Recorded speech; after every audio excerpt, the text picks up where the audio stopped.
बिस्मिल्लाहिर्रहमानिर्रहीम। अस्सलामुअलैकुम स्टूडेंट्स। आज हम स्टार्ट करेंगे चैप्टर टू हमारे पास क्या है, स्केलर्स और वेक्टर्स का है। सबसे पहले हम स्केलर्स के बारे में देख लेते हैं कि स्केलर्स क्या होते हैं, स्केलर की डेफिनेशन, उसकी प्रॉपर्टीज़ और उसको किस तरह से डिनोट करते हैं, ये सारी चीज़ें। सबसे पहले बात करते हैं डेफिनेशन की। स्केलर क्या है? The physical quantities which are completely specified by their magnitude a number with suitable unit are called scalars।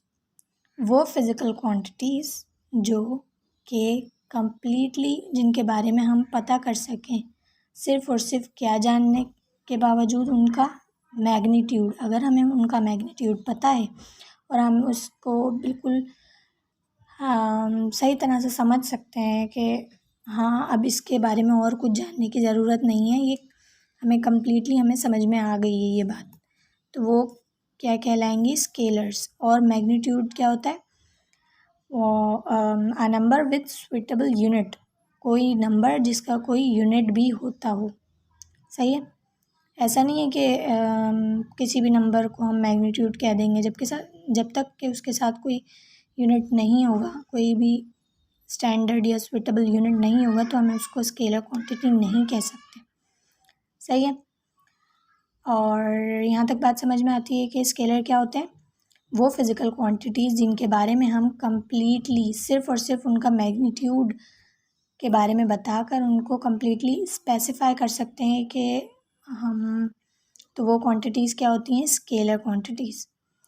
सही है, अब बात करते हैं किस तरह से स्केलर को डिनोट करते हैं। स्केलर डिनोट कैसे करते हैं? ऑर्डिनरी लेटर्स मतलब हम किसी भी तरह से, जैसे अगर ये यूनिट लिखा हुआ है ए, तो ये स्केलर हो सकता है। A is equals to 5 metre. सही है, तो इसको इस तरह से हाईलाइट करने की ज़रूरत नहीं है, इसको ऑर्डिनरी लेटर्स और इस तरह से समझ में आ जाएगा जब हम वेक्टर्स में पढ़ेंगे। दरअसल वेक्टर्स में हम बोल्ड करके उसको लेटर्स को लिखते हैं, यहाँ ऐसा करने की ज़रूरत नहीं है। बहरहाल वो मैं आपको आगे और समझा दूँगी जब वेक्टर्स हम पढ़ेंगे। अभी स्केलर की प्रॉपर्टीज़ देख लेते हैं। सही है, प्रॉपर्टीज़ क्या होती हैं स्केलर्स की? अच्छा, अब स्केलर की प्रॉपर्टीज़ पढ़ते हैं। देखो, इसमें क्या होता है कि operations with scalar follow the rules of elementary algebra. इसमें कोई ख़ास प्रॉपर्टीज़ में ये नहीं है कि इसमें ऑपरेशंस किस तरह के, मतलब एडिशन, सब्ट्रैक्शन, मल्टीप्लिकेशन, डिवीज़न, वो हम यूजुअली जैसे अलजेब्रा में करते हैं उसी तरह के इस पे भी वही रूल्स अप्लाई होते हैं। इसके कोई ख़ास रूल्स नहीं है, जिस तरह हमने लास्ट टाइम डायमेंशंस में देखा था कि उसमें एडिशन और सब्ट्रैक्शन जो है वो हमारे पास कोई असर नहीं करती, जबकि मल्टीप्लिकेशन और डिवीज़न उसमें हम क्या करते हैं, अलजेब्रा के जैसे ही सॉल्व करते हैं उसको। राइट, नेक्स्ट प्रॉपर्टी देख लेते हैं। The number representing any scalar is called its magnitude. अच्छा, मैग्नीट्यूड क्या होता है कि कोई भी नंबर जो स्केलर को रिप्रेजेंट कर रहा होगा वो उसका मैग्नीट्यूड होगा। लेट्स से ये हमने कहा है ना, A is equals to 5 metre, तो this one is its magnitude. Right, okay. Third one क्या है? Two or more scalars are equal if they have same magnitude and sign. अच्छा, स्केलर्स हमारे पास दो या दो से ज़्यादा एक जैसे हो सकते हैं अगर उनका साइन और उनका मैग्नीट्यूड सेम हो। जैसे ये है हमारे पास ए इज इक्वल्स टू 5 मीटर, और अगर बी भी 5 मीटर हो तो हमारे पास ये दोनों बराबर हो सकते हैं। ए इज इक्वल्स टू बी हो सकता है because they have the same magnitude and they have both have the positive sign। Okay, examples देख लेते हैं कि स्केलर क्वांटिटीज़ आखिर कौन सी होती हैं। सही है, एग्जाम्पल्स में क्या है? Mass, distance, time, speed, temperature, volume, और भी बहुत सारी होती हैं। सबसे पहले बात करते हैं मास की। मास एक स्केलर क्यों है? हम किसी भी फिज़िकल क्वांटिटी का मास बताते हुए कभी भी ये मेंशन नहीं करते कि उसकी डायरेक्शन क्या है। हम सिर्फ उसका मैग्नीट्यूड बता के ये बता सकते हैं, उसका मैग्नीट्यूड दे के ये किसी को भी समझा सकते हैं कि ये एक स्केलर क्वांटिटी, इसकी डायरेक्शन जानना हमारे लिए ज़रूरी नहीं है, इम्पॉर्टेंट है ही नहीं, और इसकी डायरेक्शन नहीं होती है। हम किसी भी बॉडी का एक कहते हैं कि हाँ इसका मास है, तो बात समझ में आ गई कि इसका मास इतना है, 80 kg है, 20 kg है, सो बात कंप्लीटली अंडरस्टूड होती है। डिस्टेंस की बात करते हैं तो डिस्टेंस क्या होता है, अगर हम कह रहे हैं कि ए को लेट्स से ये है ए, इसको ये है बी, यहाँ तक पहुँचने के लिए डिस्टेंस कवर करना है। जाहिर सी बात है इसको कोई ना कोई डिस्टेंस कवर करके यहाँ तक पहुँचना पड़ेगा। अब वो डिस्टेंस कुछ भी हो सकता है, या तो वो यूँ किसी भी तरीके से आ सकता है यहाँ तक, स्ट्रेट भी आ सकता है। स्ट्रेट को फिर हम डिस्टेंस नहीं कहेंगे, डिस्प्लेसमेंट कहेंगे, वो स्केलर क्वांटिटी नहीं है, क्योंकि डिस्प्लेसमेंट की डायरेक्शन बताना ज़रूरी होता है कि वो किस डायरेक्शन में है। डिस्टेंस की डायरेक्शन बताना हमारे लिए ज़रूरी नहीं है। डिस्टेंस है हाँ, तो फिर अंडरस्टूड है कि कोई ना कोई फासला तय किया है। टाइम हम कभी भी टाइम ये मेंशन नहीं करते कि टाइम कहाँ हो रहा है, टाइम की डायरेक्शन क्या है, तो ये भी एक कम्प्लीटली स्केलर क्वांटिटी है।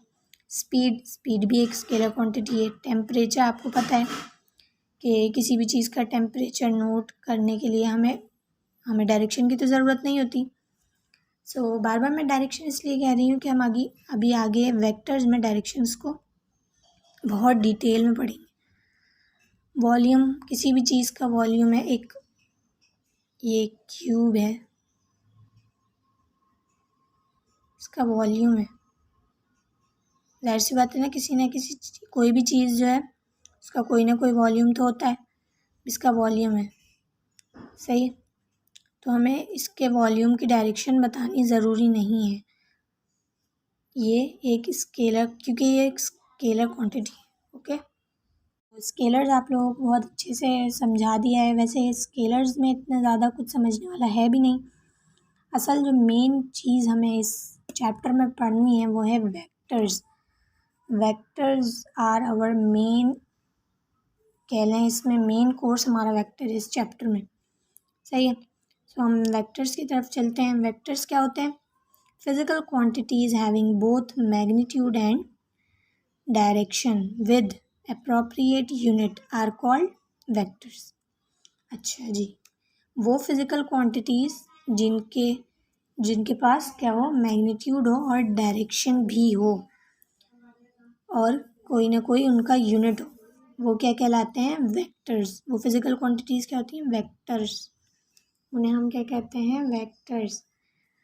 जिनके बारे में बताने के लिए हमें सिर्फ उनका मैग्नीट्यूड काफ़ी ना हो, बल्कि डायरेक्शन भी बतानी पड़े, और किसी न किसी यूनिट, कोई ना कोई यूनिट भी हो उनका, ताकि बात कंप्लीटली अंडरस्टूड हो जाए। तो वो क्वांटिटीज़ क्या होती हैं? वेक्टर्स।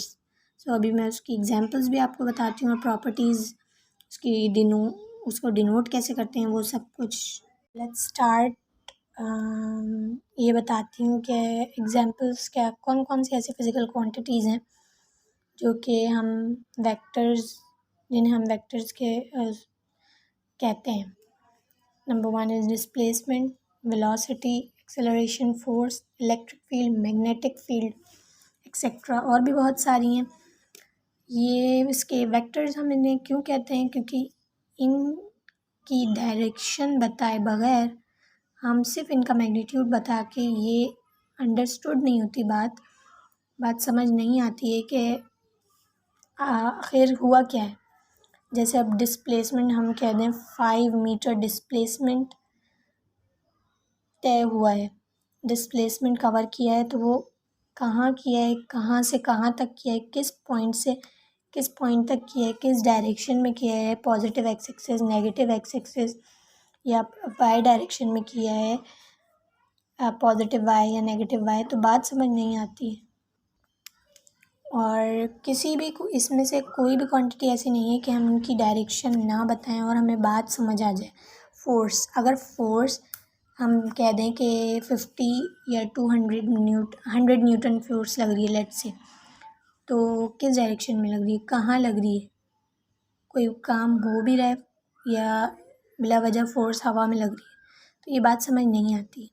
हम जब तक इनकी डायरेक्शन नहीं बताएंगे बात कंप्लीट नहीं होगी। सही है। नेक्स्ट चलते हैं अब इसकी रिप्रेजेंटेशन पे। वेक्टर्स को हम किस तरह रिप्रेजेंट करते हैं। सबसे पहले रिटन रिप्रेजेंटेशन देखते हैं कि हम वेक्टर्स को किस तरह लिखते हैं। सही है। वेक्टर इज़ रिटन बाय, किस तरह लिख सकते हैं वेक्टर्स को, bold faces letter. Bold faces letter मतलब हम उसको हाईलाइट करके इस तरह मोटा मोटा करके बोल्ड लेटर्स में लिखते हैं, तो समझ में आ जाता है कि हाँ ये वेक्टर है, ये वेक्टर की बात हो रही है यहाँ पे, ये लेटर वेक्टर को रिप्रेजेंट कर रहा है। या हम इसको अगर इस तरह नहीं लिखना चाहते तो हम इस तरह भी लिख सकते हैं कि कोई भी लेटर लिख के उसके हेड पे एक एरो लगा दें, उसके ऊपर एक एरो लगा दें, तो ये एक वेक्टर को रिप्रेजेंट करने का तरीका है। सही है। हम इस तरह भी वेक्टर को रिप्रेजेंट कर सकते हैं और इस तरीके से भी वेक्टर को रिप्रेजेंट कर सकते हैं। सही। अब बात करते हैं मैग्नीट्यूड। वेक्टर का मैग्नीट्यूड हम किस तरह रिप्रेजेंट करते हैं, इटैलिक लेटर्स या सिंबल्स। बट जस्ट अगर सिर्फ हमें मैग्नीट्यूड की बात करनी है, क्वेश्चंस देते हैं, मैं आपको करवाऊंगी भी न्यूमेरिकल्स में कि सिर्फ मैग्नीट्यूड दे देते हैं तो वो किस तरह लिखते हैं, वो हम इस तरह से बोल्ड लेटर्स में नहीं लिखते हैं, हम सिंपल जैसे टाइप करते हैं जैसे लिखते हैं उस तरह से ही किसी भी सिंबल में सिंपल इस तरह से लिख देते हैं और वो बात अंडरस्टूड होती है कि ये मैग्नीट्यूड है वेक्टर का। सही है। या हम इस तरह से अगर हम वेक्टर की तरह लिख दिया है, वेक्टर की तरह लिखेंगे सिंबल को और उसके साथ मॉड लगा देंगे तो ये उसका क्या होगा, मैग्नीट्यूड रिप्रेजेंट कर रहा होगा। सही है। Bye it's modulus. और ये और क्या कहलाती है, एब्सोल्यूट वैल्यूज़ कहलाती हैं ये। सही है। अब बात करते हैं ग्राफिकल रिप्रेजेंटेशन। ग्राफिकल रिप्रेजेंटेशन हम वेक्टर की किस तरह करते हैं, जाहिर सी बात है ग्राफ डायरेक्शन है तो किसी ना किसी कहीं ना कहीं प्लॉट करनी होगी ग्राफ पे, सो हम उसको किस तरह रिप्रेजेंट कर सकते हैं ग्राफिकली, मतलब पिक्टोरियल या ग्राफिकल रिप्रेजेंटेशन किस तरह होती है। हम एक लाइन ड्रॉ करते हैं और उसके हेड पे एक एरो बना देते हैं। सही है। ये एक वेक्टर हो गया ए। सही है। ये इसकी क्या है, ये इसका हेड है और इस पॉइंट को हम कह देते हैं पी, इस पॉइंट को ओ कह देते हैं। O means origin. सही है। ओरिजिन भी हो सकता है, कुछ भी हो सकता है, वैसे ही मैं ओ और पी कह रही हूँ। एंड पॉइंट, ये स्टार्टिंग पॉइंट है, ये एंड पॉइंट है, ये इनिशियल पॉइंट है, ये टर्मिनल पॉइंट। इसको क्या कहेंगे हम यहाँ, ये क्या है, इसकी टेल है। सही है। और ये पॉइंट क्या है, इसका हेड। सो हम किस तरह वेक्टर को ग्राफिकली रिप्रेजेंट कर सकते हैं, we can just draw a line and putting an arrow over and putting an arrow on one side, any side, किसी भी साइड पे हम उसके एरो को रिप्रेजेंट कर देंगे तो वो क्या हो जाएगा, एरो वाली साइड क्या होती है, हेड हो जाती है। और जो दूसरी साइड होती है जिस पे एरो नहीं होता है वो क्या होती है, टेल किसी भी वेक्टर की। और ये जो लाइन की लेंथ है ये किस पे डिपेंड करती है, वेक्टर के मैग्नीट्यूड पे, कि जितना वेक्टर का मैग्नीट्यूड होगा इस लाइन की लेंथ उतनी होगी। Let's say A is equals to 5, तो ये 5 मीटर कह लो, तो ये 5 मीटर की लाइन सपोज किया हमने कि ये 5 मीटर की लाइन होगी। सो लेंथ किस पे डिपेंड करती है, कि जितना उस वेक्टर का मैग्नीट्यूड होगा, राइट। और एरो जो है वो क्या रिप्रेजेंट करता है, डायरेक्शन, उस क्वांटिटी की डायरेक्शन को रिप्रेजेंट करता है ये एरो, एरो हेड। ये इतना ही रखते हैं। अब इसके आगे की वेक्टर्स की टाइप्स और वेक्टर्स की रिप्रेजेंटेशन और ज़्यादा डिटेल में हम पढ़ेंगे नेक्स्ट वीडियो में। सो जब तक के लिए अल्लाह हाफिज़। और वीडियो अगर आप लोगों को पसंद आए तो इसको लाइक शेयर और कमेंट ज़रूर कीजिएगा और बताइएगा कि मैं नेक्स्ट वीडियो आपकी किस टॉपिक पे बनाऊँ। ओके, अल्लाह हाफिज़।